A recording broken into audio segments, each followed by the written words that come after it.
لوگوں کا حساب اعمال کا وقت نزدیک آ پہنچا ہے اور وہ غفلت میں پڑے اس سے منہ پھیر رہے ہیں۔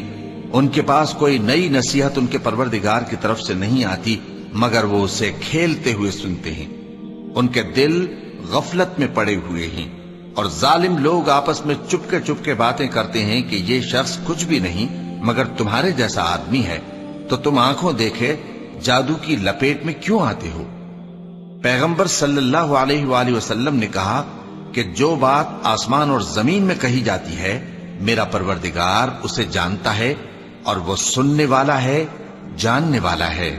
بلکہ ظالم کہنے لگے کہ یہ قرآن پریشان باتیں ہیں جو خواب میں دیکھ لی ہیں، نہیں بلکہ اس نے اس کو اپنی طرف سے بنا لیا ہے، نہیں بلکہ یہ ایک شاعر ہے۔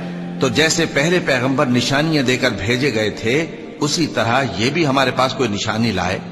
ان سے پہلے جن بستیوں کو ہم نے ہلاک کیا وہ ایمان نہیں لاتی تھیں، تو کیا یہ ایمان لے آئیں گے؟ اور ہم نے تم سے پہلے آدمی ہی پیغمبر بنا کر بھیجے جن کی طرف ہم وہی بھیجتے تھے۔ اگر تم نہیں جانتے تو جو یاد رکھتے ہیں ان سے پوچھ لو۔